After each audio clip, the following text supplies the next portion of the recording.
na halina silang tingnan yung tinapay, hindi lumampas sa tinapay ang kanilang pananaw, hindi tumagos doon sa nagbigay ng tinapay at lalo na kung sino talaga ang tinapay. They were fixated on the material object that satisfied their physical hunger. So yung harina bread, ang pinagtuunan nila. Dapat sana'y revelation moment na yon kung sino si Jesus. Pero naging kainan event lang. Dapat ang tunay na naisip nila, sino to? Bakit niya tayo napakain ng ganito? Wala naman tayong dalang baon. Halos walang pinanggalingan yung pagkain. Pero hindi yun ang binigyan nila ng pansin, kundi yung pansamantalang ligayang natamo nila sa pagkain ng harina. And this kind of ignorance repeats in many activities of man. Hindi tayo lumalalim, nananatili tayo sa mababaw, kaya hindi natin makuha ang tunay na hiyas na ibinibigay. So hinanap, sinundan-sundan nila si Jesus for what He could give, not for what He is. At diba kumisan, kahit sa buhay natin ngayon, parang nararamdaman natin that people get to us, get close to us, not for who we are, but for what we can give. So sila'y nakatanggap, pero sadly, hindi nakakilala. Nakatanggap lang ng tinapay.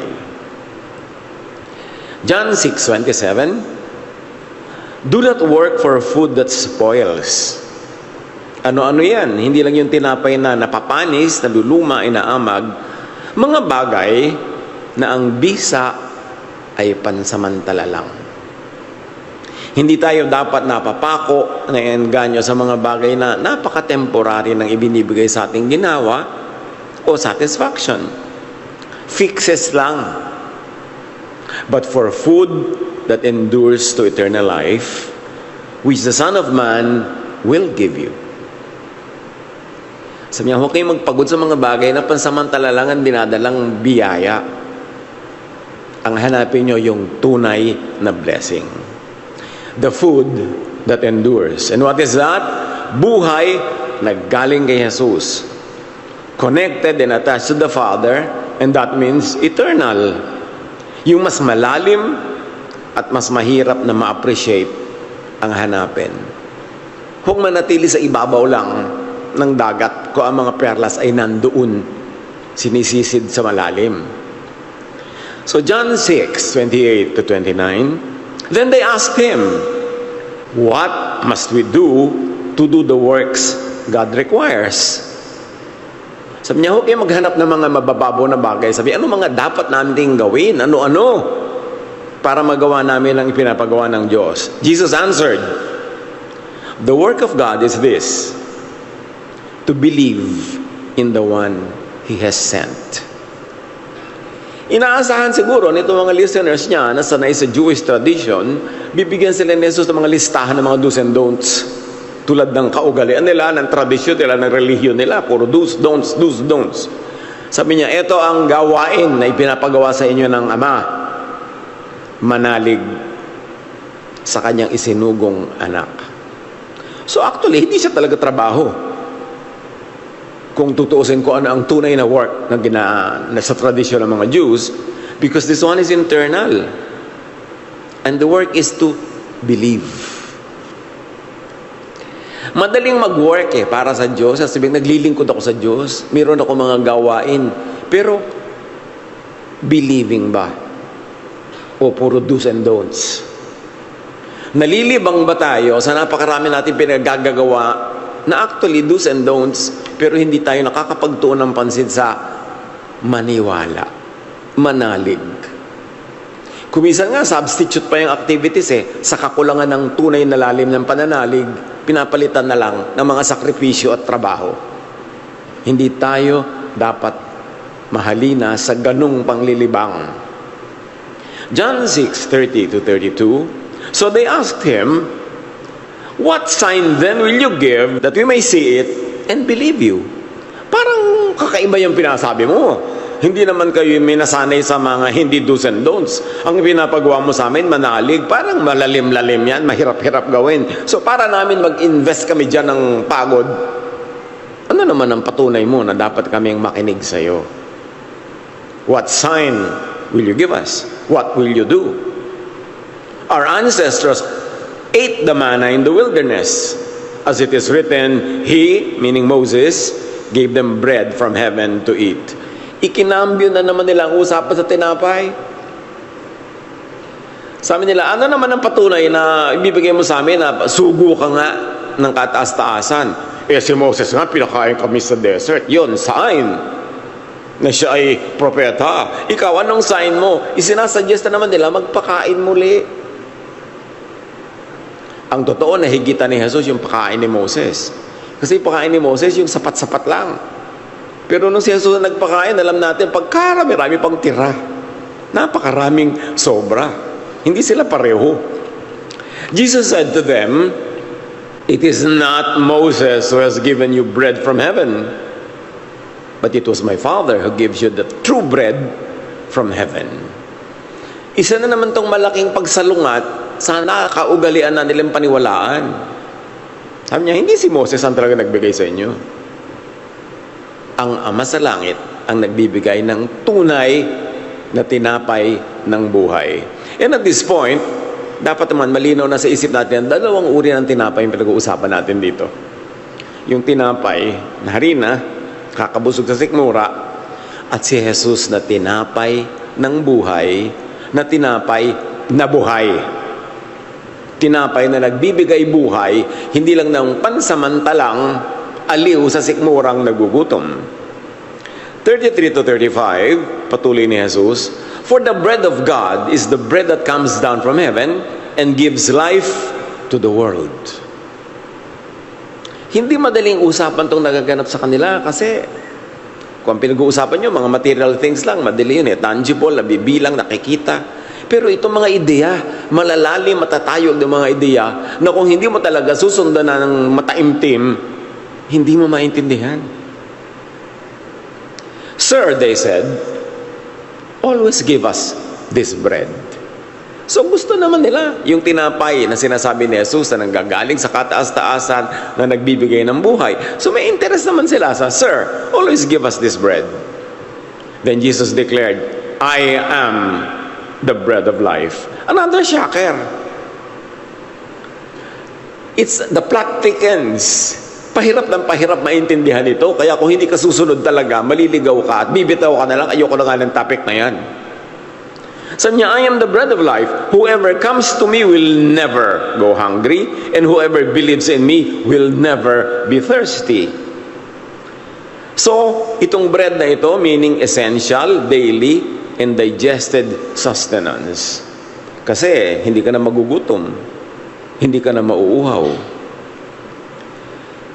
Jesus Himself is the inwardly received food by which a person becomes and remains truly alive.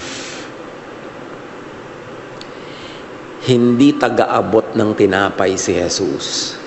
Si Jesus mismo ang tinapay. Yun ang sinasabi niya. Talagang challenge maintindihan. Paano naging tinapay si Jesus? So, it's not just the giver, but the source. Not just the dispenser, but the food itself. Yun si Jesus. Now, Jesus is not just to be known, but to be received. Tulad ng tinapay, hindi mo tititigan ng tinapay, tunuwit, kailangan mo siyang kagatin, nguyain, lunukin, tunawin, para siya maging tinapay sa'yo. Gaano karaming tao na ayan si Jesus, tinapay, pero nakatingin lang sila. Ay, ang ganda ng tinapay. Ang bango ng tinapay. Tama-tama ang tinapay. Pero hindi naman nila nilululon. O lulunin man, hindi tinutunaw. Kung kayo ay nakaranas na magpa-blood test para malaman ang inyong blood chemistry, anong kalagayan ng iyong kalusugan, malalaman nyo na kung anong kinakain nyo, lumalabas sa dugo. You are what you eat. So tataas ang sugar mo, kita agad sa dugo. Sabi, bawasan mo pagkain. Kung kinakain si Jesus, dapat nasa dugo natin. Pag nilab test ka, makikita Jesusness. Kasi kinakain mo, nagiging bahagi mo. Na-absorb ng iyong katawan at nagiging ikaw yun. So Jesus is not just to be known but to be received, not occasionally but daily. Kaya sabi ni Jesus sa pagtuturo niya ng panalangin, ito ang ipagdasal nyo, give us this day our daily bread. At si Jesus yun, hindi lang tinapay na pagkain. Nalilito kasi tayo kung isa lang ang ibig sabihin ng tinapay. You eat the bread and live from it. And Jesus is that bread. So the work really is to believe in that idea that Jesus as bread could be eaten. What about Him could be eaten and digested and assimilated into our spirit? Tapos sabi ni Jesus, whoever comes to me, whoever believes in me, will have eternal life. So dito, nandun na yung part ng work, ng believing. Bread is tied to believing. Works of approaching, remaining, receiving, ingesting, digesting, absorbing, assimilating into the body. So may work involved. Hindi ka lang basta naniniwala. Ino-operationalize mo sa buhay mo yan hanggang tumalab at maging bahagi ng iyong blood chemistry, ng iyong muscles, ng iyong cells. This is the work of faith. The work of believing in Jesus. Making the life of Jesus live in you. Kaya sabi ni Jesus, man shall not live by material bread alone. May iba pang pagkain. Well, Jesus does not deny literal bread. He identifies Himself as the higher, essential nourishment. Laging may duality eh. Huwag ka lang sa physical kumain ka ng spiritual. Huwag lang mababaw ang pag-unawa, malalim din. Eto pa, sabi ni Jesus, whoever eats my flesh abides in me and I in him. Now, when you say whoever eats my flesh, this is not observation, this is participation. Take my life into yours. Yung usa na kinain ng leon, actually, ay hindi namatay, patuloy na nabuhay dun sa katawan ng leon. Kaya ganun din yung parallelism, na pag kinain mo si Jesus, mabubuhay siya sa'yo. At ang buhay ngayon na ipinapamuhay mo ay para bang extension ng buhay ni Jesus mismo kasi siya yung kinain mo. And you have to translate this into spiritual meaning. Life, real, enduring life from the Father, yan ang tinutukoy sa life. Sabi niya, you will have eternal life when you eat me. Not just existing, but living from the right source. So may mga taong buhay physically, pero hindi nila kinakain si Jesus, hindi sila nakaugat sa Ama, therefore yung life nila physical lang. Hindi spiritual. At ang sinasabi ni Jesus, kailangan nyo akong kainin bilang tinapay ng buhay para yung physical life nyo mag-graduate to becoming a spiritual life that is eternal. Because if I am in you, you are in me, I am in the Father is in me, therefore the Father is also in you, therefore you have eternal life. You see the connection. Konektado sila. Jesus is the very sustenance, the bread by which a person becomes truly alive. Beyond just earthly, material existence. Kaya sabi ni Jesus, I came that they may have life to the full. Meaning, in abundance. Yung marami, yung sobra, yung umaapaw. Yun ang buhay na gusto ni Jesus para sa atin. At sabi pa niya, apart from me, you can do nothing. Meaning, you can do nothing above your daily mundane existence. Hanggang dyan ka lang, hanggang earthly existence ka lang, hanggang earthly need, hanggang earthly satisfaction, because apart from me, you can never graduate to a higher level of existence. Kaya dapat we should change from glory to glory. That when we really eat Jesus as bread, nagkakaroon tayo ng growth. Parang kumakain ka rin ng tamang pagkain. Lumalakas ka, tumitibay, nag-evolve. Pero kung wala ka makitang ganun sa spiritual life, ang itatanong mo, ano nga ba kinakain ko? Baka naman harina bread lang at hindi talaga yung Jesus, the bread of life. Kasi hindi naman kung religious ka, umaatig ng religious activity, kamemoryado mo lahat ng verses at sunod ka ng sunod sa works na do's and don'ts, hindi ibig sabihin nakakain mo na yung bread of life. Kailangan yun talaga ang work mo, to believe in it and to operationalize it in your life. Hindi na kasi pwedeng mas babaan pa doon ang discussion kasi ang taas ng topic. So talagang abutin, tumiyad, talunin, kasi hindi na pwedeng ibaba pa. Life is sustained by attachment, by assimilation, by eating. At sabi, this is eternal life, that they know you, Father. That they know you as the one who sent me.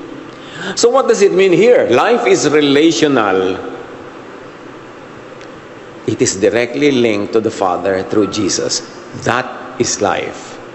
It's an active union with the Father through Jesus. Without Jesus, the deeper self remains unsustained. And this is the sadness that any people who understands will actually feel and realize that there are so many people whose lives never go beyond the physical because they are not able to transcend the limitations of the material world because they are not eating Jesus, the bread of life. They are just eating harina bread. Those that give temporary satisfaction and fulfillment. Until bread is eaten, it does not sustain. Same with Jesus. Pag nakatitig lang kayo doon sa pagkain hanggang hindi nyo kinakain, wala kayong benefit. Ganon din si Jesus. Minsan tinititig-titigan mo lang, tinitingnan-tingnan, iniisip-isip, hinahangaan, pinupuri, itinuturo, pinag-aawayan pa kumisan, pero hanggang hindi mo nilulunok ang kanyang katuruan at tinutupad sa buhay mo ang kahulugan ng kanyang mga katuruan, hindi mo pa siya nakain as spiritual bread. You may believe in Him, study Him, even preach Him, and still not yet living from Him. Yun ang work. Sabi niya, the work of God is this, that you believe. Yan ang pagtrabahuhan, sikapin, maunawaan, manalig, at sumunod. Hindi lang sa physical obedience, kundi dahil you are already one in spirit with Jesus. That is exactly why bread is such a hard image. Bihirang ituro itong topic na to kasi nakakabaliw. Ang hirap abutin. Parang ulap na pag nakapamo, wala na doon. Parang usok. Parang asap. Kasi masyado siyang hindi material. Masyadong spiritual. Ang taas-taas ng level ng teaching na to. Minsan sabi ko, bakit kaya ganun ang level ng teaching ni Jesus? Hindi na lang ibinabababa pa na konti. Pero yun ang turo niya. Hindi yun ang pag-aralan. Siyang nakakabatid kung anong pinakamahusay na paraan ng pagtuturo. So, mahirap ituro kahit kay Jesus yung topic na to. Because it is not just for crisis. Bread is daily. Pag sinabi ni Jesus that I am your daily bread, ibig sabihin, kaliit-liitan, kalaki-lakihang pasikot-sikot ng buhay mo, dapat sangkot ako dyan. Hindi mo lang ako isasali pag may problema ka. Tapos pag nire-relax ka na, puwera na ako. Hindi lang ako pang crisis. Kasi ang bread, hindi lang pang crisis, pang everyday. And if you like, 3 meals a day pa, with matching merienda pa. And of course, whatever bread means to you in your local culture. Basta pagkain. Bread is not just for church moments, meaning Jesus. Bread is ordinary. Therefore, Jesus must be in the everyday ordinariness of life. Not only when you're so extremely happy, when you're successful, or failure, when you're in between. Nandun pa rin yung bread. Bread is not just for information. It is for assimilation. It is not just for the soul someday. Bread is for your soul now.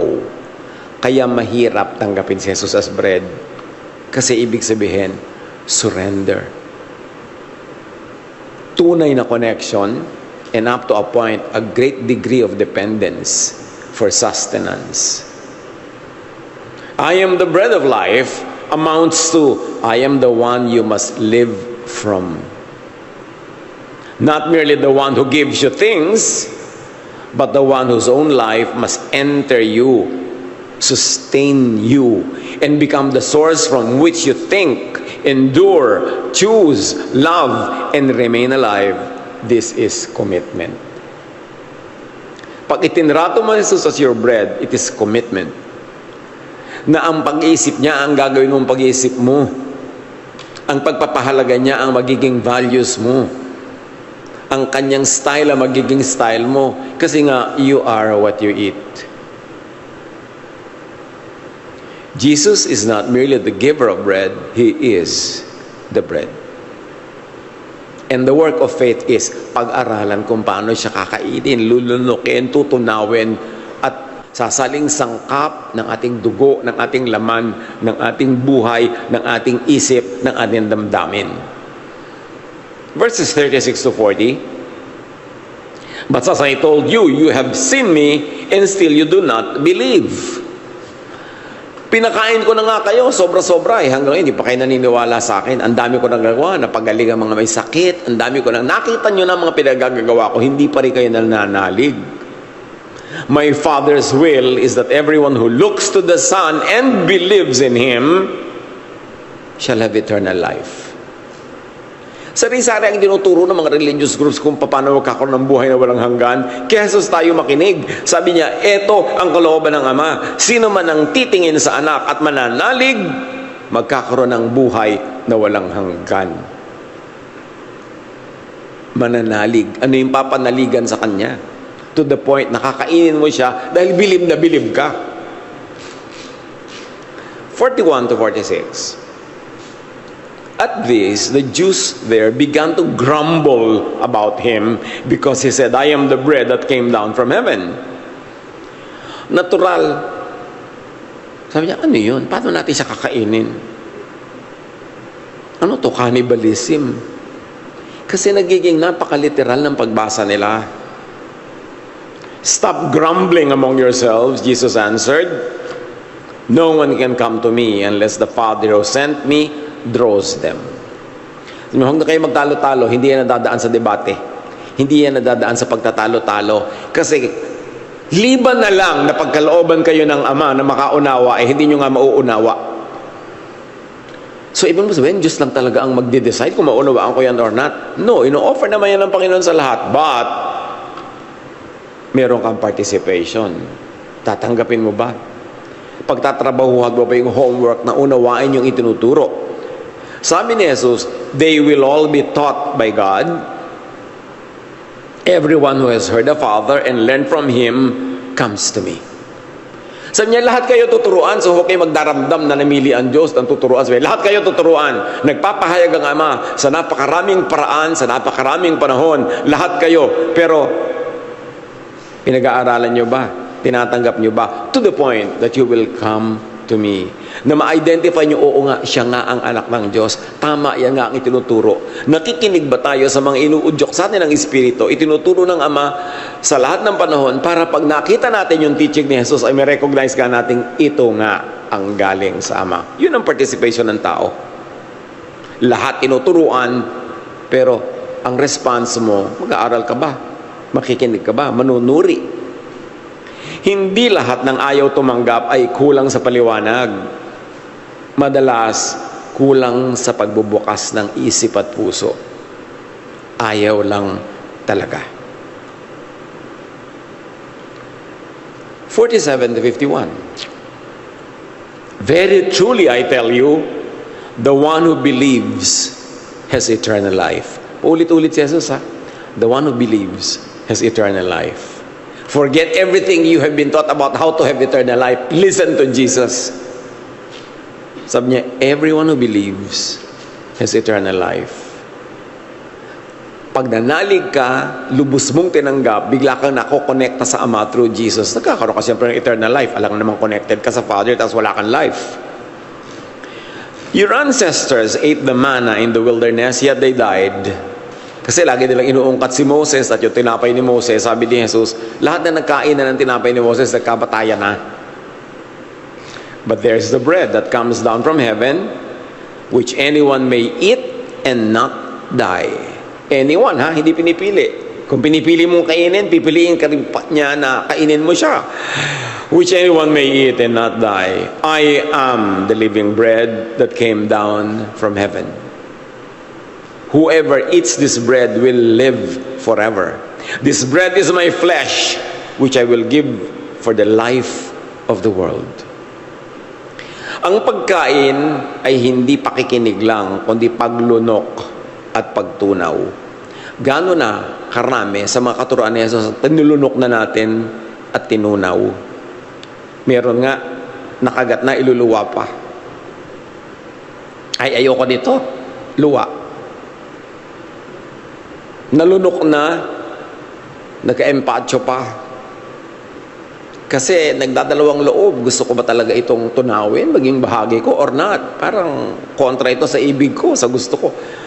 Ang pagkain sa daily bread ay nangyayari sa mga sandali ng pagpili, sa moments of choosing in our lives.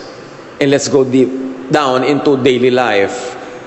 Ang pagpili sa pagkain kay Jesus ay nangyayari araw-araw. Kapag may sitwasyon, may reaction, may instinct, may default, doon ka kumakain. Nagalit ka bigla, anong reaction mo? Yun ang kinain mo. Nagtampo ka, nag-walk out, ayaw mo magpatawad, o kung ano-ano, yun ang pagkain. Kaya sabi ni Jesus, ako kainin nyo. Nagagalit ako sa nanay ko, o kainin mo ako, love your mother. Para maging loving ang iyong disposition. Na iinis ako, kainin mo ako, be patient, because I am the bread of patience. Doon nakakain si Jesus. Kung saan ka kumukuha ng sagot, kung saan ka kumakapit, kung saan ka tumatayo at naninindigan, yun ang ipinapasok mo sa loob mo, yun ang kinakain mo. Piliin si Jesus every time, every moment, big time or small time, na siya ang kainin para siya ang pumasok at siya ang maging bahagi ng ating katawan at espiritu. So, ang pagkain kay Jesus, hindi lang pakikinig, kundi pagpili. Pagsunod sa paraan niya, moment by moment, day by day. Hindi week by week, hindi month by month. Kada segundo, may pinipili tayong kainin. O, merong very rude na clerk sa'yo. Anong kakainin mo? Anong sagot mo sa sitwasyon na yan? Nandun si Jesus, the bread of life. It's a choice. At pag lagi mo siyang pinili, unti-unti, nagiging katulad ka na niya. Hindi bigla. Habit forming yun eh. Parang minsan ka lang kumain ng gulay, hindi sapat araw-araw para tablag ka. Para mamaya, nakikita mong habit mo na. Kung nung araw ayaw mong kumakain, ba nagtaka ka, biglang gusto mo na, naging habit mo na eh. Dapat nating matutunang maibigan si Jesus bilang pagkain. Hindi lang nilulunok mong pilit kasi may need ka eh, kasi may crisis ka. Kasi habit mo na siyang kainin.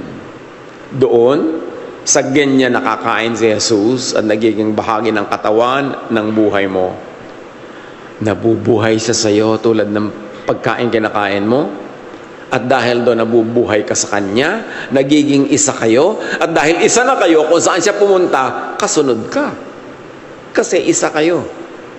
At dahil kaisa siya ng Ama, through Jesus, kaisa ka na rin ng Ama. Therefore, may eternal life ka. Alam nga naman kaisa ka ng Ama, tapos wala kang eternal life. Balik sa kwento. Then the Jews began to argue sharply among themselves, how can this man give us his flesh to eat? Nandun pa rin yung level ng understanding nila.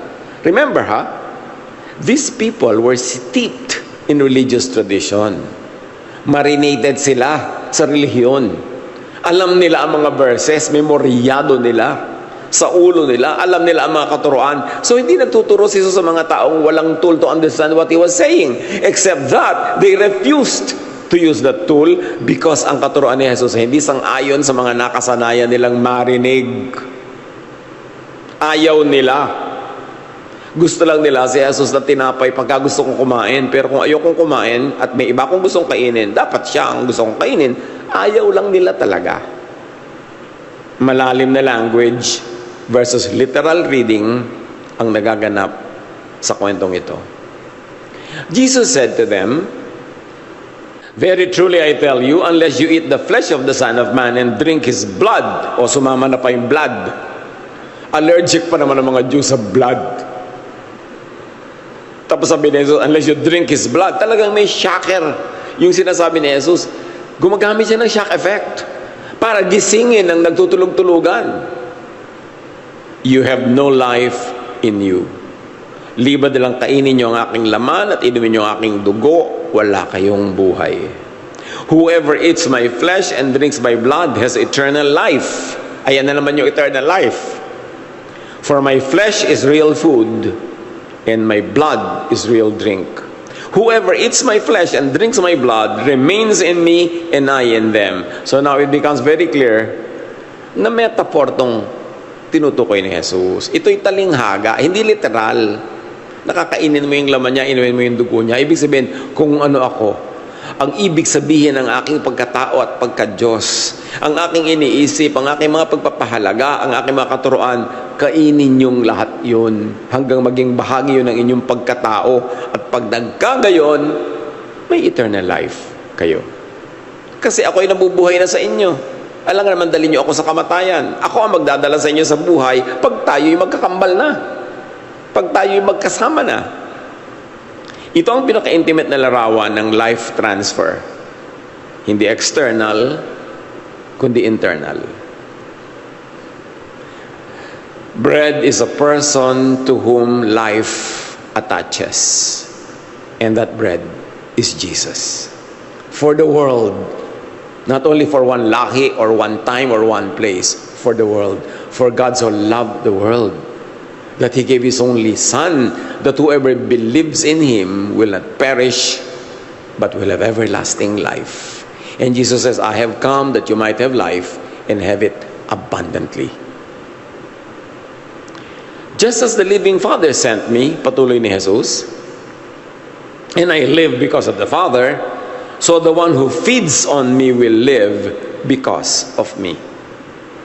Kung mayroon akong buhay dahil sa Ama, kayo naman magkakaroon ng buhay dahil sa akin. At ang lahat ng yan ay galing din sa Ama. This is the bread that came down from heaven. Your ancestors ate manna and died. But whoever feeds on this bread I am will live forever. On hearing this, many of His disciples said, this is a hard teaching. Ewan lang kung sino-sino sa atin ngayon nakaupo dyan ang sinasabi niyo, hirap naman ito, iba na lang. Bakit ba tayo nagpapagod pag-aralan ito? Who can accept it? Sabi nila. So hindi nila sinabing this is wrong. Hindi nila sinabing this is confusing. Sabi nila, mahirap tanggapin. Hindi magulo. Mabigat lang tanggapin. In other words, naiintindihan naman nila. Sabi niya, this is a hard teaching. Who can accept it? Hindi naman nila sinabing, who can understand it? Ayaw nilang tanggapin. Kasi labag sa kanilang nakasanayan. Hanggang ngayon, may ganitong resistance and rejection and offense pag ang turo ay tumataas o lumalalim. Gusto ng mga tao yung nakakalibang lang, nakakatawa. Pastor, dagdagan nyo naman ang joke ang mga sermon nyo. Ba't di ka nalang manood ng TV? May mga joke channel. Ibang kailangan willing kang sumisid para lumalim. Jesus said to them, does this offend you? Then what if you see the Son of Man ascend to where He was before? Kung ito nakaka-offend sa inyo, nagugulat na kayo, nasasya kayo, ay kung makita nyo ang anak ng Diyos na umaakyat sa langit Ano pa reaksyon nyo? The Spirit gives life. The flesh counts for nothing. The words I have spoken to you, they are full of the Spirit and life. Sa moment na yun, ibinigay ni Jesus yung isa sa mga pinakamahalaga, malalalim niyang teaching. Yet there are some of you who do not believe. This is why I told you that no one can come from me unless the Father has enabled them. Blessing ng Ama na anyayahan tayong maunawaan si Jesus. Pero action natin na lumapit, tumitig, bumabad, mag-aral para lubos na maunawaan. It's a partnership. Araw-araw, magbigay ng puwang, magbigay ng tahimik na sandali. Hayaang may pumasok na katuruan mula kay Jesus. Hindi lang iniisip ang mga bagay na ito, kundi tinatanggap. Gaano karami ng mga katuruan ang narinig na natin, naisip na natin, pero tinanggap ba? Kinain ba? Pag may nararamdamang pagtawag sa loob, kuminsan meron tayong ganun merong, wow, maganda yata itong pag-aralan. Ang ganda nga, may lalim ito. Huwag agad kontrahin. Pag may nadidinig na ideya na lihis sa dati ng nakasanayan, huwag agad tanggihan. Kasi sa pagbubukas ng isip at pagtanggap sa mga bagong mga pananaw, doon tayo lumalago at doon tayo nagkakaroon ng mas malalim na pangunawa. Stop staying in the comfort zone. There is no growth in the comfort zone. Kung ang bakod mo'y nandyan, buhatin mo yan, ilayo-layo mo para lumaki ang iyong bakuran. Huwag kang maging kontentong malimita sa bakod mong napakatibay na napakaliit naman ang sakop. Sa ganyang pagbubukas ng loob, nagsisimula ang tunay na paglapit kay Jesus. Dapat bukas ang isip mo sa bago. Kasi mahilig si Jesus sa bago, di ba? New covenant, new command, a new promise, a new life. Kaya dapat mahilig ka maghanap niyan. Hindi ka mapapahamak basta marunong ka lang mag-filter. Change from glory to glory. Give up childishness and mature. Sabi ni Paul, when I was a child, I thought like a child, I reasoned like a child. But now that I'm a man, I give up childish ways. At hindi biological life ang tinutukoy doon ni Paul, spiritual life. Merong bahagi ng buhay natin na child lang tayo. Childlike, childish. Pero hindi ka dapat magtagal doon. You must move from glory to glory, and that happens when you open your mind to deeper and deeper, higher and higher teaching.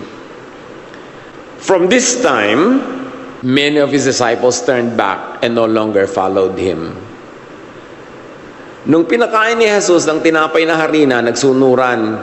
Nung pinapakain na niya ng tinapay ng buhay, naglayasan ang mga disciples. So halatang-halata mo, agenda-driven lang sila. Gusto lang nila yung madali.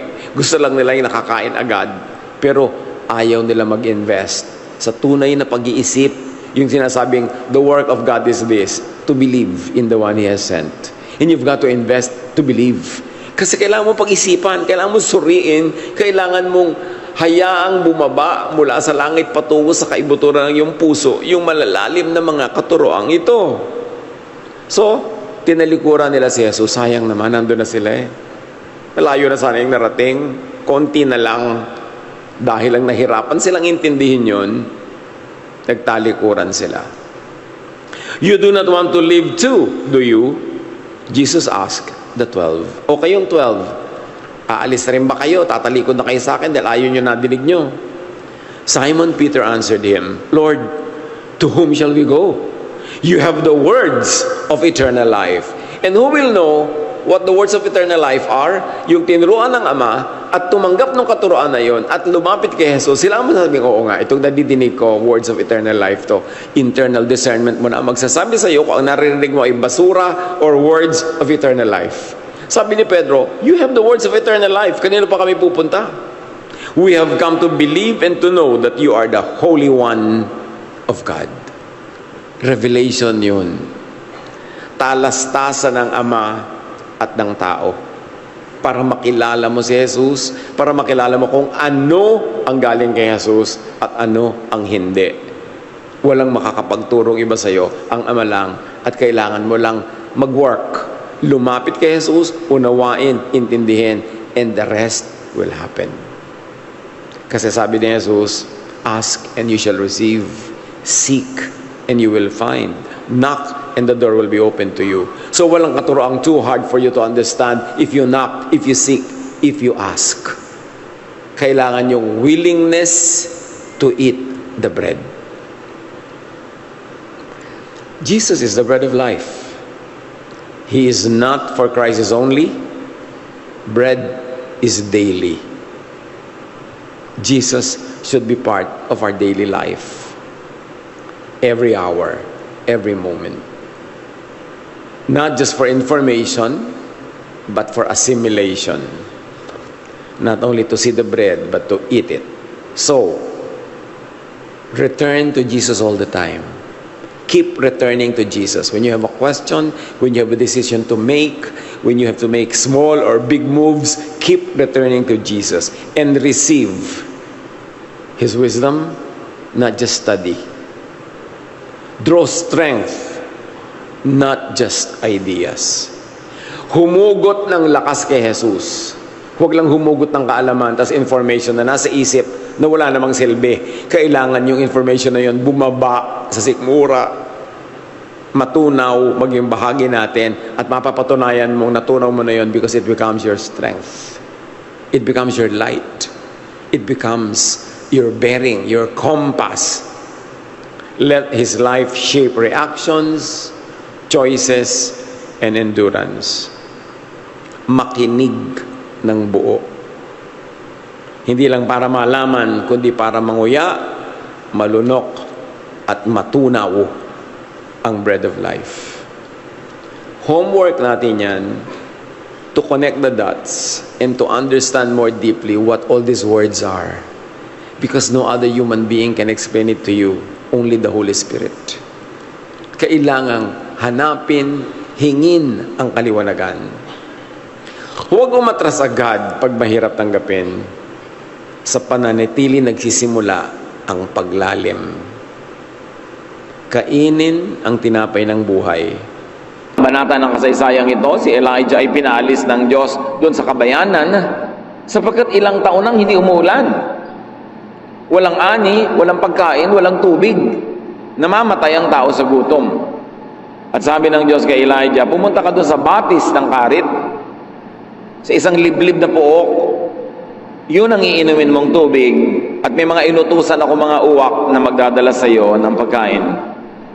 Alam niyo ang mga uwak, paano sila nagkakaroon ng pagkain?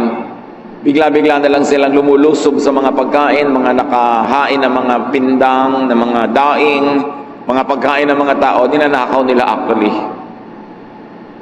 Kaya mga uwak ay considered na unclean bird. Hindi kailanman kakainin ng mga Israelita ang anumang bagay na may kinalaman sa mga uwak, lalo't mga uwak ang nagdala. Pero sabi ng Diyos kay Elias, may mga inutusan akong uwak na araw-araw dadalhan ka ng pagkain. So God blessed Elijah through unclean birds.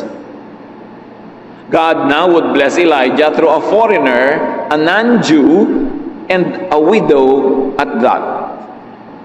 Dalawang panggagalingan ng pagpapala ng Diyos na sa karaniwang pag-iisip ay hindi aasahan na pwedeng gamitin ng Diyos at hindi tatanggapan ng mga relihiyosong Israelita dahil mga unclean o kaya ay foreigner, tapos balo pa. Na pagka sinabing balo nung unang panahon, 99%, ibig sabihin mahirap.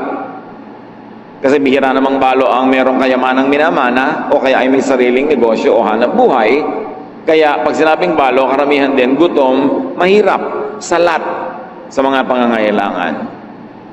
Dalawang pagmumulan ng pagpapala na sa karaniwang pag-iisip ay hindi gagamitin ng Diyos sa tingin ng mga relihiyoso. Pero Diyos mismo ang nagsasabi, meron naman akong bagong supplier para sa iyo, isang mahirap na balo. 1 Kings 17, 10 to 11. When Elijah came near the town gate of Zarephath, he saw a widow gathering sticks for a fire. "Would you please bring me a cup of water?" he asked. As she left to get it, he asked, "Would you also please give me a piece of bread?" Namumulot ng mga tuyong kahoy ang babaeng ito upang gawing panggatong, fuel para siya gumawa ng apoy at makapagluto ng last meal nilang mag-ina. So may imagine natin sigurong tuyong-tuyo ang kanyang balat, nakakapit na sa buto ang kanyang balat dahil wala na siyang taba at wala siyang laman. At ngayon ay para siyang kalansay na namumulot ng mga tuyong kahoy sa isang kalansay na landscape dahil walang buhay na halaman. Nakakalungkot. At lumapit sa kanya ang propeta at sinabi, "Bigyan mo nga ako ng tubig." At sa kabila ng lahat, nakulang na nga ang tubig. Buong puso namang tumalima ang babaeng ito. Papapunta na siya sa kanyang tahanan para kumuha ng tubig. Nang biglang sabi nitong si Elijah, "Siya nga pala, pakidagdagan mo na rin ng tinapay, ha? Water? O sige, bibigyan na nga, pero bread during a grave drought?" It seemed to be a very tall order. Parang imposible, una na ibigay, at mas imposible naman itong mama na to, ang lakas ng loob humingi ng ganitong bagay. Pero alam na natin na inutusan ng Diyos ang babaeng ito. Hindi natin alam kung paano niya nalaman ang utos ng Diyos. Maaaring siya kinausap o maaaring unconsciously nakalagay sa kanyang isip na talagang magbigay sa araw na yon o maging mapagbigay. Kaya yung pagbibigay ko minsan, ang nag-uudyok talaga sa atin Diyos, huwag nating pigilin. Pero huwag lang tayong papauto sa mga nanggagamit at mga abusado. Kailangan din marunong ka. 1 Kings 17:12. The widow answered, "In the name of the living Lord, your God, I swear that I don't have any bread. All I have is a handful of flour and a little olive oil. I'm on my way home now with these few sticks to cook what I have for my son and me. After that, we will starve to death." Sabi niya, "Isinusumpa ko sa ngalan ng Diyos mo, sa ngalan ng inyong Diyos, wala akong tinapay. Yes, meron akong konting harina, konting patak ng langis, at ngayon meron akong panggatong, gagawa ako ng apoy, magbe-bake ako ng konting-konting tinapay, at pagkakain namin yun, hihiga na kami mag-ina, at aantayin na lang namin na kamatayan." Ganun kalala ang sitwasyon. It was grim and heartbreaking. Pero sabi ng widow, "Your God." The widow was not fully aware that she also believed in this God. Na nung siya ay tinutusan ng Diyos sa pakainin ng propeta, siya naman ay sumangayon. Kaya't bibigyan nga niya kung anong meron siya. Tubig nga, ibibigay niya eh. Wala lang nga talagang reading tinapay, pero inamin niya, meron naman siyang konting harina. Alam niyo po ba na maraming mananampalataya na hindi nila alam na mananampalataya sila? Kasi maaaring iba yung religious background nila, iba yung nilakihan nila na environment, pero yes, nananalig sila sa buhay na Diyos sa langit na sinasamba ng mga Israelita, pero hindi sila lang ang nakakakilala o sumasamba, bagamat meron silang conscious knowledge of this God. Hindi exclusive sa kanila ang pananalig na ito, dahil maging sa Biblia, napakaraming patunay na maraming hindi Israelita ang nananalig sa Diyos. Bagamat hindi articulated, hindi ganong linaw ang kanilang mga doktrina, but in effect, in practice, they are believers, like this woman. 1 Kings 17, 13 to 14, Elijah said, "Everything will be fine. Do what you have said, magluto ka ng balak mong gawin, go home and fix something for you and your son, but first, please make me a small piece of bread and bring it to me." Hindi natin alam kung si Elijah ay diabetic, bumababa na ang kanyang sugar levels, kailangan siyang unahin. Kaya sa mga kainan, merong lane dapat ang senior citizens, hindi lang dahil mahina na sila at matanda na sila, marami sa kanila diabetic na rin. At alam nyo ng mga diabetic, pag nagutom, kailangan pakainin agad dyan, bumababa ang blood sugar. Well, we don't know if that's the case of the prophet. Pero sabi niya, sige, gawin mo yung balak mo magluto para sa inyong dalawa. Pero pakiuna mo na ako. Magluto ka muna ng kapiraso, dalhin mo sa akin, at pakainin mo ako. Verse 14, the Lord God of Israel has promised that your jar of flour won't run out and your bottle of oil won't dry up before He sends rain for the crops. Sabi niya, tama ka, magluto ka, pero unahin mo ako. Maaaring ang uunahin niyang lutuin, yun na yung lahat-lahat ng harina niya. Wala nang matitira sa pangalawang luto.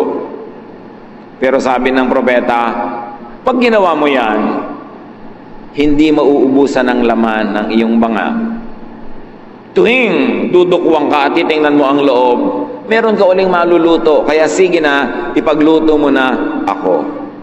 Siguro ngayon, sa mga young people, pag sinabi mo yan, ang sagot nila sa iyo, uunahin talaga kita. Huling-huling supply na nga ito. 1 Kings 17:15, the widow went home and did exactly what Elijah had told her. Sabi sa inyo, mananampalataya ang babaeng ito Hindi lang niya alam. She had great faith. She was a believer, better than most people. Na yung pananalig nila ay nakadoktrina, nakakwadro, nakasulat, nakadikit sa refrigerator, pero hindi naman ginagawa sa totoong buhay. Ang mga paniniwala nila ay malinaw na malinaw, ipinaglalaban, ipinagtatalo, nakikipagdigma sila at nakikipagdebate, pero sa totoong buhay, hindi naman sinusunod. Ang babaeng ito, hindi malinaw sa kanyang pananalig, hindi niya nga alam, mananalig pala siya Pero sa totoong buhay, she practices that faith. And at least, what she had was kindness. And kindness is high religion. May bubuti pa bang relihiyon sa pagiging mabait? Sa pagiging mabuti? Aanin mo ang relihiyon kung di ka naman mabait at mabuti. So ang babae ay sumunod. At sabi ng Bible, she and Elijah and her family had enough food for a long time. Dahil sinunod niya ang utos sa kanya ng Diyos, sinunod niya ang sabi ng alagad ng Diyos, she practiced that faith which was not articulated by doctrine, but nevertheless was articulated by her deeds. And you will know a tree by its fruits, sabi ni Jesus. Matapos siyang magluto para sa propeta, ang bango nun. Alam niyo yung bagong bake na tinapay? At ang mga Israelita noon, magpapainit sila ng bato, lalagyan nila ng gatong yung ilalim ng bato, iinit yung bato, mainit na mainit, doon nila ipapatong yung harina na may konting langis. At kung may supply, baka may itlog pa yun na isinama, pero ngayon, langis lang talaga at konting oil at harina. Ang bango nun, lalo sa taong gutom, pero tiniis nilang mag-ina ang gutom nila, ibinigay muna nila sa propeta. And lo and behold, nang tingnan niya uli ang kanyang banga, may bago na namang harina doon, nag-bake siya, at araw-araw, sa tinagal-tagal ng panahon, bago umulan at tumubuli ang mga halaman at makarecover ang ekonomiya, yun ang naging pagkain nila. Kung ipinagkait niya, kung nakinig siya sa word, at naging selfish siya, meron siguro silang nakaing last meal, pero yes, last na talaga. So she was blessed among so many widows. Maraming aral, at natitiyak ko ngayon pa lang na process na ng marami sa atin kanong aral sa ating personal na buhay. Pero dagdagan pa natin. More blessings could await those who help God's chosen servants. That's what the story says. Mark 9:41, sabi ni Jesus, anyone who gives you a cup of water in my name, just because you belong to me, will surely be rewarded. Sino man daw na mag-aabot kahit man lang isang basong tubig sa kanyang mga alagad, dahil mga alagad sila, dahil naglilingkod sila sa Diyos, dahil instrumento sila ng Diyos, tiyak na magagantimpalaan. Ang babaeng ito, hindi lang tubig, pati yung huling tinapay, ibinigay pa niya. Kaya takot-takot na tinapay ang naging kapalit. Isang aral is that more blessings could await those who help others, even though they themselves are also needy. Ang pagbibigay sa kapwa sa panahon ng sagana ay maganda. Pero hindi ka hanga-hanga kasi sagana naman eh. Pero ang pagbibigay sa kapwa sa panahon ng pangangailangan, ng kagipitan, ng kasalatan, dakilang pananalig. Pananalig sa ano? Pananalig kanino? Pananalig sa Diyos. Na pag gumagawa ka ng mabuti, kahit sa panahong nangangailangan ka, nakikita yun ng Diyos, at Diyos ang siya magpapalit ng iyong mga ibinibigay, Diyos ang siya magbibigay naman sa iyo. Because you cannot give what you never received at first. Ano man ang ating ibinibigay ay natanggap na muna natin mula sa Diyos, kasi kung hindi ka binigyan ng Diyos, anong ibibigay mo? You were born into the world with nothing, and you will go out of this world with nothing. Wala namang ipinanganak na may dala ng ari-arian, kayamanan, etc. Kaya kung meron man tayong ipapamigay, yun ay dahil lang nakatanggap na muna tayo. Kaya napakamali na hindi magbigay. Kasi ikaw nabubuhay dahil lang tumatanggap ka sa Diyos. Gumagamit ang Diyos sa mga instrumento, pero lahat ng mabuting bagay ay galing sa Diyos. Paano mo ngayon haharangan yung daan ng pagpunta sa iyo ng biyaya sa pamamagitan ng pagharang do sa daan na papalabas mula sa iyo at patungo sa iba? Iisang daan yon. The same way that God uses to give you is the same way that you will use to give to others. When you close that road so that you won't have to give to others, you also close the same road that God uses to give to you. Pag naging maramot ka sa kapwa, pinipilit mo ang Diyos na maging maramot din sa iyo. Kasi ang sabi ni Jesus, give and it shall be given to you. Magbigay ka at ibibigay din sa iyo. Sa katunayan, dahil ibinigay na sa iyo, kaya magbigay ka. Kung sobra ka magpapakatalino, magpapaka-wise, magpapaka-selfish, you will survive for a few days, but beyond that, no more.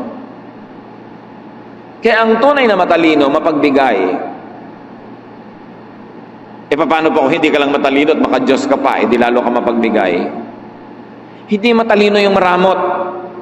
Akala ng iba, katalinuhan yun, be wise. No. Pwede mo ba naman mawawisan ng Diyos? Siya na nakaabang, naghihintay, nanonood sa lahat ng ating ginagawa. Pwede mo bang mailihim sa Kanya na ang damot-damot mo? Because in the same way you give, it shall be given to you. Alam ng mga taong generous kung gaano ka-generous ang Diyos. Ang mga kuripot, hindi nila mararamdaman yung generous giving ng Diyos. Kasi kuripot din ang pagbibigay sa kanila. Hindi ba kayo nakakahalata? Yung mga kuripot, yung mga hindi mapagbigay, yung mga mararamot, habang buhay nagtitipid. Habang buhay, tuos ng tuos. Habang buhay, kwenta ng kwenta. Habang buhay, tiis ng tiis. Eh kasi yun ang style nila. Pag tinitiis mo ang iyong kapwa, ay dititiisin ka rin ng langit. Pag minemenos, nililiitan, kinokontian mo ang bigay sa iba, edi konti rin ang dating ng blessing sa iyo. Kaya katipid ng tipid. Sasabihin ng iba, alam mo, kaya ako nabuhay ng matagal, katitipid ko. Hindi nila naiintindihan, kaya ang tagal mong tipid lang ng tipid. Kasi kuripot ka. Imposible ba sa Diyos na buhusan ka ng pagpapala pag gusto niya? Sino makakapigil sa Diyos kung gusto kanyang palangoyin sa pera? At sino naman ang makakapigil sa Kanya kung ayaw Kanyang bigyan?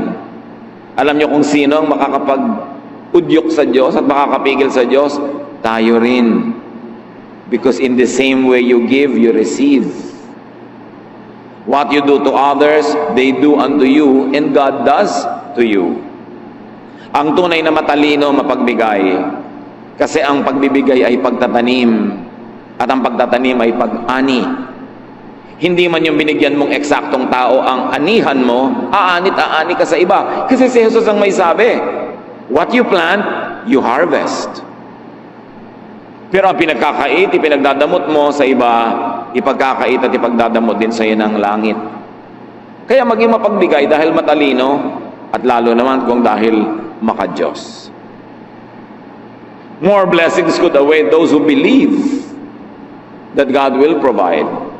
Alam niyo yung karamutan, ibig sabihin nun, hindi ka masyadong naniniwala that God can provide for your needs. Therefore, you have to be very wise, you have to be very selfish, sometimes you have to be very greedy, that you can cheat and steal from others dahil hindi ka naman bibigyan ng Diyos kung hindi ka magnanakaw. Hindi ka papakainin ng Diyos kung hindi ka magiging makasarili. Yun ang sinasabi ng mararamot. Kaya hindi nakakatuwa sa Diyos yun. Of course, hindi naman ibig sabihin na kung maka-Diyos ka, bulagsak ka na. Tapon ka na lang ng tapon, bigay ka na lang ng bigay kahit sa hindi dapat bigyan. But do not let needs and famines scare you. Do not let needs and famines take away your humanity and kindness away. Yes, merong panahon ng taggutom, pero Diyos pa rin ang Diyos sa panahon na yon. Yes, may panahon na wala kang kita, wala kang trabaho, wala kang negosyo. Yes, may panahon na lugi ka. Yes, may panahon na salat at kulang na kulang ka. Pero ang Diyos ay nakaupo pa rin sa kanyang trono at siya pa rin ang Diyos. Ang mahalaga sa mga panahon na ganito, manatiling tapat, manatiling nananalig, at manatiling mabait. Hindi sapat na dahilan ng ating mga kasalatan at pangangailangan para tayo maging maramot at masama sa kapwa. Ang tunay na nananalig, you will be good in spite of needs, in spite of wants, in spite of poverty. Hindi ka bayanihan sa mayaman na magbigay kasi hindi naman niya babawasan ang pagkain sa plato niya. Bagamat kabutihan yon. Pero kabayanihan sa taong kokonti na yung pagkain niya, sasaluhan pa niya ang iba. Sa palagay nyo, hindi yun nakukwenta ng Diyos? Hindi yun nakikita ng Diyos? Kaya ang karukhaan ng pangangailangan ng paghihirap ay napakalaking tukso. Akala ng iba, ang tukso lang isang babaeng nakabikini na nakaupo sa malaking plato o isang gwapong lalaking nakatrunks at kikindat-kindat sa'yo. Laging yun lang ang tukso. No! Ang kahirapan ay kasalatan ay napakalaking tukso na maging maramot, na maging makasarili. Tukso rin yun. At yung pagyaman, malaki rin tukso. Kasi yung yumayaman, lalong gustong yumaman. Kaya napapansin nyo, mas yumayaman, marami, mas kumukuripot pa. Kasi tuwang-tuwa siyang dumadami yung iniipon niya, nagiging Diyos na niya yon. Tukso rin yun. Maraming tukso. Pero kung nakafocus ka sa Diyos, hindi ka malilito ng ganito mga bagay. So this widow was really a believer, though she was not an Israelite. But she was better than all of those Israelites at the time because she was the only widow blessed by God during that famine. Not one widow in Israel was blessed. So be discerning. Yes, be good, but be discerning even in dispensing kindness. Hindi ibig sabihin ng kabaitan ay kawalan ng talino. Alam niyo naman, sabi nila, kapatid ng kabaitan ang kablangkan. Madalas talaga nakakalito yung dalawang yon, kung mabait ka ba o blank. Pero ang tunay na makadiyos, mabait pero matalino. Be discerning in dispensing kindness, especially to religious opportunists. Marami mga oportunistang relihiyoso, gagamitin ang verse na ito para katasan ng mga widows, katasan ng mga mahihirap, makuha ang mga pera nila, mapunta sa isang bundat na bundat, busog na busog, at ang yaman-yaman ng mga relihiyosong leaders. So matalino ka rin, and be discerning, especially in entrusting scarce resources to others. Konti na nga yung resources mo, yes, nagbigay yung babae, pero hindi kahit kanino na lang, ibinigay naman niya dun sa propeta, na sinabi ng Diyos ay bigyan niya. Matthew 10:16, sabi ni Jesus, be as wise as snakes and as innocent as doves. So kailangan wise ka kung mananampalataya ka. Hindi ka blank. Hindi ko mo mananampalataya ka, blank ka na. Dapat matalino ka. Kailangan nag-iisip ka. Hindi ka basta bigay ng bigay. Pinag-iisipan, ipinapanalangin. Pero ayon sa udyok ng Espiritong Banal, we become generous. Belief in God is not limited to those with religious awareness. Nakita nyo yon? Wala namang masyadong sinabing religious awareness ang babaeng ito. Pero ang pananalig niya, platinum. Kasi nakikita sa gawa. Ang tunay na pananalig ay nakikita sa gawa, hindi sa salita, hindi sa doktrina, hindi sa laki o version ng Biblia na hawak mo, kundi sa gawa. Kaya maraming mga tao hindi relihiyoso sa biglang tingin, pero mas spiritual pa kaysa sa mga relihiyoso dahil sa gawa. By their deeds you will know them, sabi sa Bible. By their fruits you will know them if they are children of God. And apparently, very clearly in this story at least, and in many more other stories, God's blessing is not limited to Israel or to Israelites. God's blessing is not limited to certain persons or groups of persons. Walang limitasyon kung sino ang pwedeng pagpalain ng Diyos. Hindi garantisado na pag relihiyoso ka, blessed ka na. At meron naman mga hindi relihiyoso na be-bless. Luke 4:25-28, sabi mismo ni Jesus, isa sa mga konting kwento sa Old Testament na kinote ni Jesus, once during the time of Elijah, there was no rain for 3.5 years. And people everywhere were starving. There were many widows in Israel, but Elijah was sent only to a widow in the town of Zarephath near the city of Sidon. When the people in the meeting place heard Jesus say this, they became so angry. Nangangaral si Jesus sa loob ng bahay dalanginan nang inungkat niya ang kwento ng babaeng ito. Sabi niya, alam niyo noong unang panahon, 3.5 taong walang ulan. Anong klaseng El Nino yan? Ang tagal. Drought. Pag may drought, walang tubig. Pag walang tubig, walang halaman. Pag walang halaman, walang kakainin ng sino man. 3.5 years. Kung may itinago ka man, ubus na dahil 3.5 years. Sabi niya, wala ni isang babaeng balo sa Israel na pinagpala at pinili ang Diyos, kundi ang babaeng ito na taga Sidon, meaning Gentile, hindi Israelite. Sabi ganon, siya lang ang pinagpala ng Diyos. Nagalit ang mga banal at relihiyosong Israelita na nakikinig noon sa sermon ni Jesus. Bakit sila nagalit? Because the Jews had always thought of and considered themselves as special and favored. Sobra na nilang napapaniwala ang kanilang mga sarili na napaka-special nila sa Diyos, sila lang ang mahal ng Diyos, sila lang ang anak ng Diyos, sila lang ang itinangi ng Diyos.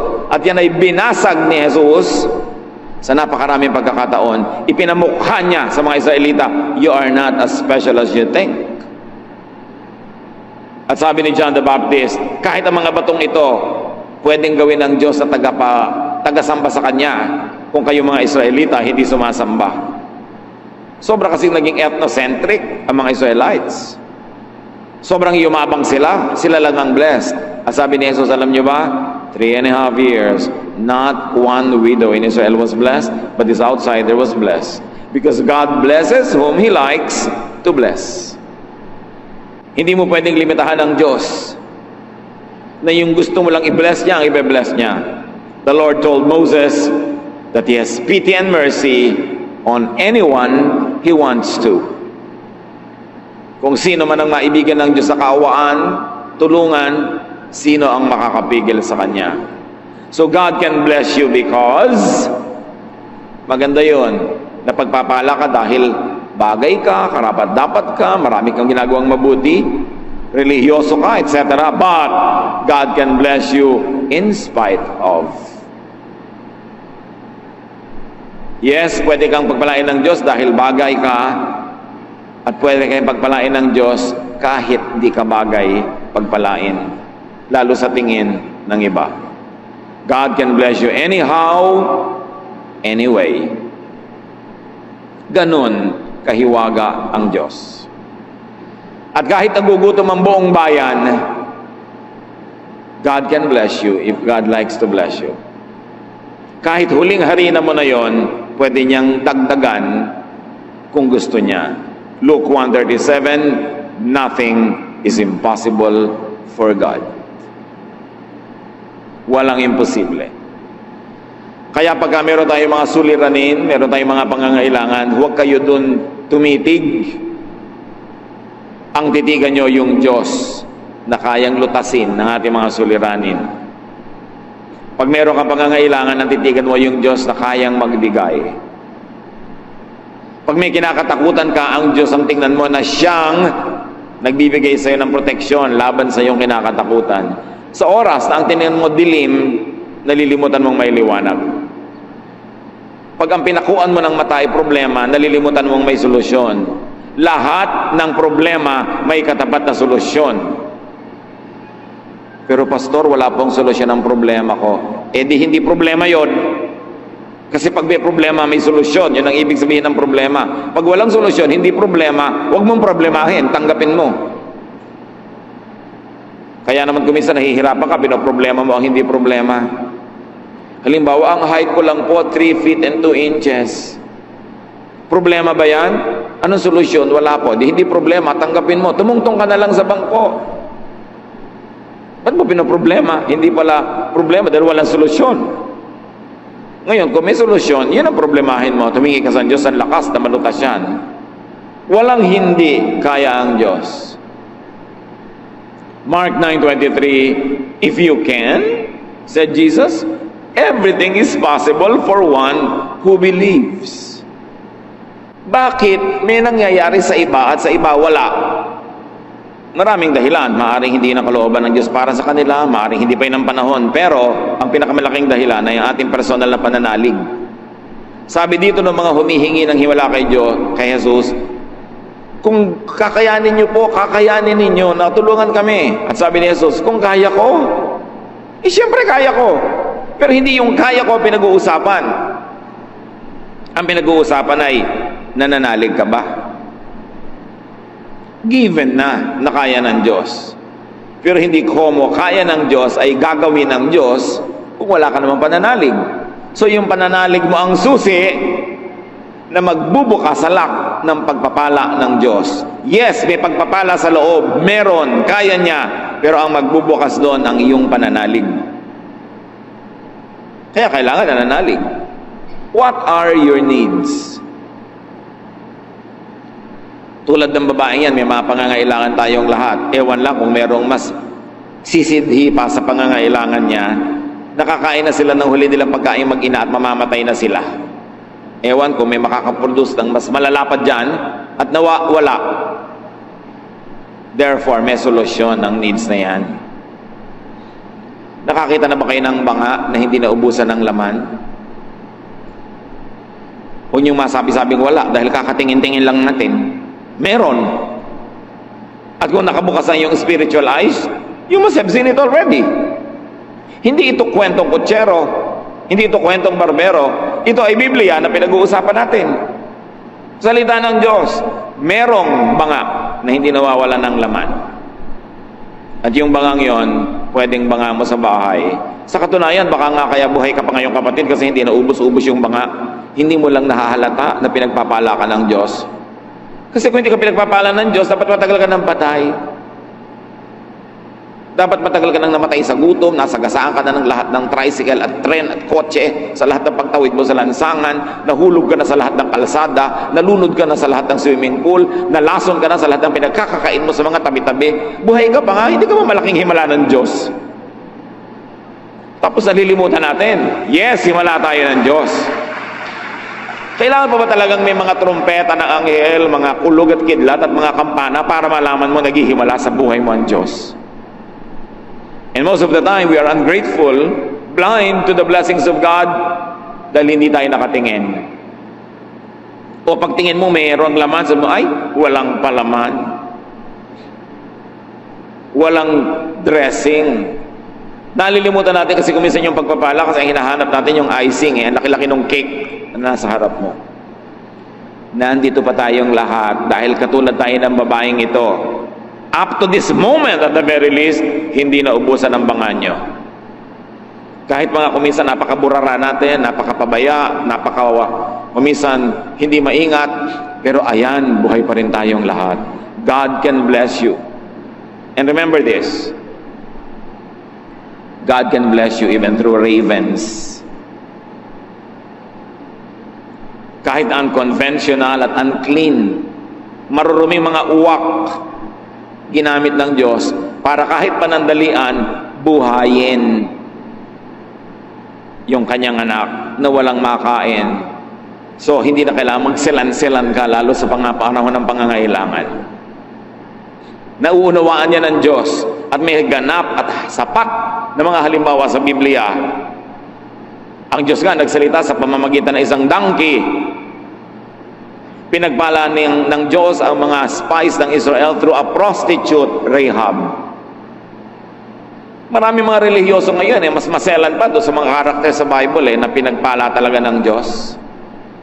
Meron pa, walang katrabaho sa buhay, tapos may nag-alok, kaya lang may trabaho pag linggo.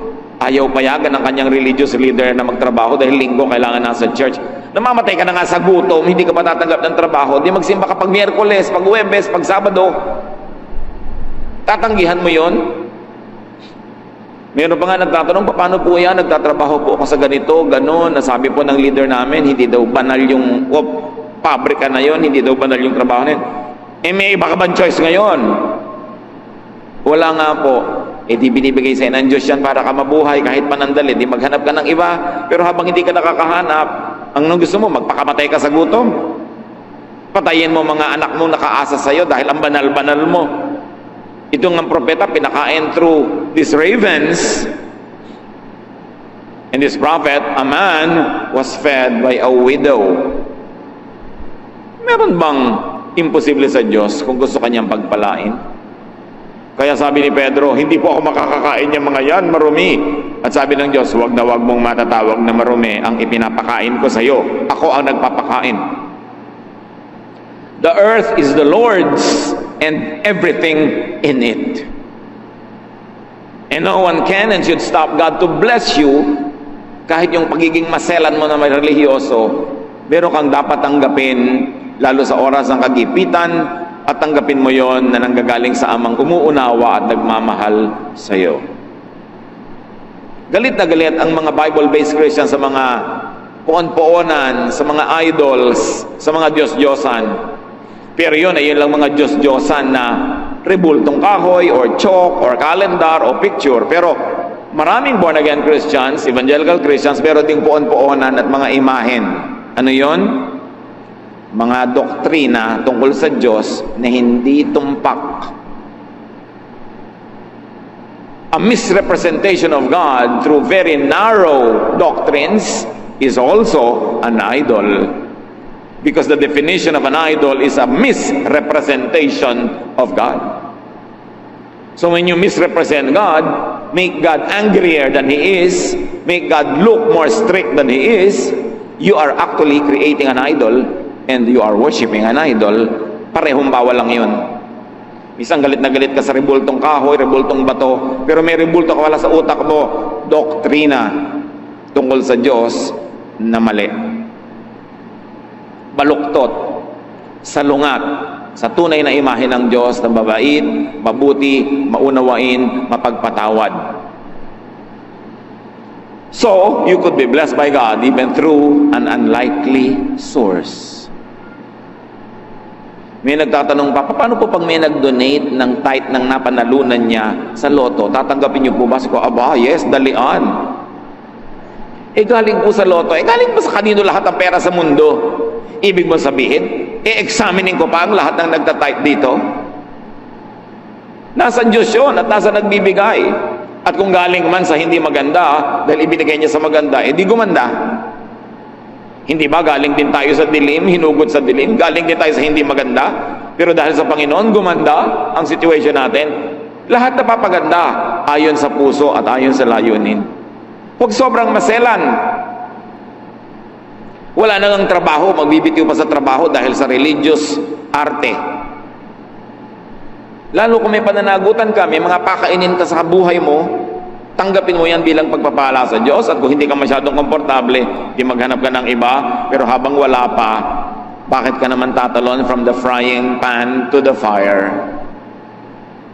na nasa banig, lilipat sa sahig, sabi ng matatanda. Don't be so squeamish. Minsan, mas maselan pa tayo sa Diyos. Mas banal pa tayo sa Diyos.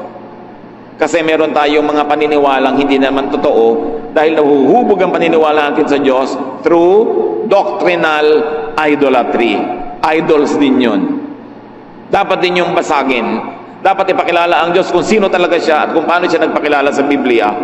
Hindi lang siya isang snapshot. Yes, there were moments when God was strict. There were moments when God was angry, but those were just snapshots. Parang snapshot ng balance nyo sa bangko. Hindi ko may laman yun. Nung nag-apply kayo ng visa, ibig sabihin may laman pa yun ngayon. Di ba? Naiiba-iba rin yun. Maraming snapshots ang Diyos. Hindi siya pwedeng ikulong sa isang snapshot lang. Dapat malawak ang pagtingin mo sa Kanya kasing lawak ng presentation ng buong Biblia sa Kanya. Don't limit God.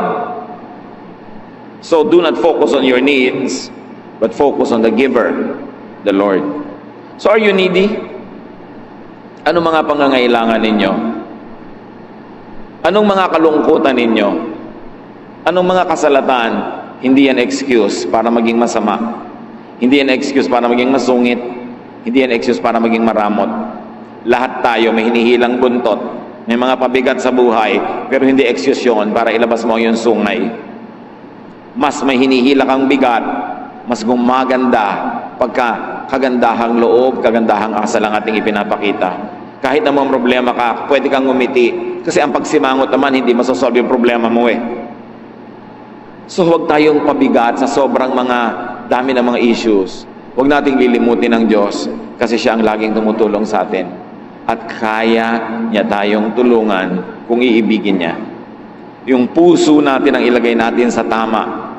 Makinig tayo sa udyok ng Espiritong Banal. Huwag tayong matakot sa famine. This widow survived it.